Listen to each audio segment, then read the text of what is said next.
مەوادی هۆشبەر مەترسی گەورەی لەسەر ژیانی گەنجان و لاوان دروست کردووە و ساڵ لە دوای ساڵش ڕێژەی توشبووان بۆ ماوادەکان لە جیهان و عێراق و هەرێمی کوردستانیش زیاد دەکات. بە پێی داتاکان لە هەرێمی کوردستان لە ١٨٠ توشبووان بە بەکارهێنانی مەوادەکانی هۆشبەر لە تەمەنی 15 ساڵی بۆ 25 ساڵیدایە. هەر بۆیە دۆخی گەنجان و لاوان لەو پەڕی مەترسیدایە و پێویستە کارڕێکخراوەکانی لاوان و گەنجان لەسەر ئەو پرسە بێنە دەنگ و کارێک جددی بکەن لە پێناو کەمکردنەوەی کاریگەریەکانی مەوادی هۆشبەر لەسەر ئەو توێژە.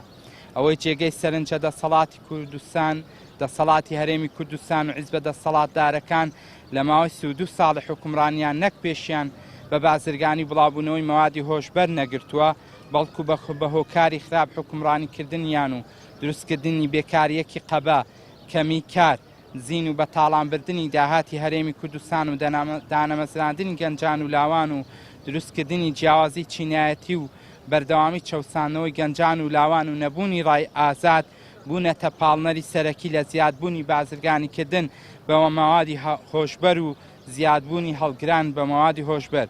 بۆیە لێرەوە ئاگداری هەموو ڕێکخراوەکان و ڕێکخراوەکانی کۆمەڵگەی مەدەنی، ڕێکخراوەکانی گەنجان و لاوان دەکەینەوە لە پێناو ڕوبەڕووبوونەوەی مەترسیەکانی مەوادی هۆشبەر ئەم ڕێگە چارەسارانە بگرنە بەر. یەکەم، پێویستە لە مەنهەجەکانی خوێندنی بنەڕەتی و ئامادەی بابەتی مەترسیەکانی مەوادەکانی هۆشبەر زیاد بکرێت و هۆشیاری بە لاوان و گەنجان بدرێت. دوو، زۆرترین مەوادی هۆشبەر لە سنوورەکانی نێوان ئێران و عێراق داخل بە هەرێمی کوردستان دەبێت، بە تایبەتی لە ڕۆژهەڵاتی قەڵازێ بە درێژایی زیاتر لە 80 کیلۆمەتر. بۆیە پێویستە سنوورەکان کۆنتڕۆڵ بکرێت.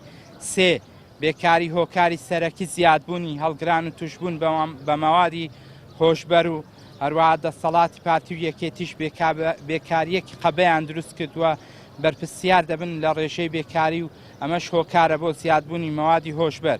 چوار، پێویستە یاسای تایبەت بە مەوادی هۆشبەر و شێوازەکانی ئیعادەکردنەوەی توشبووان دەستکاری بکرێت و سزای بازرگانیکردن بە مەوادی هۆشبەر توندتر بکرێت هەتا دەگاتە سزای ئیعدام. سەنتەری پەرپێدانی لاوان هەرێمی کوردستان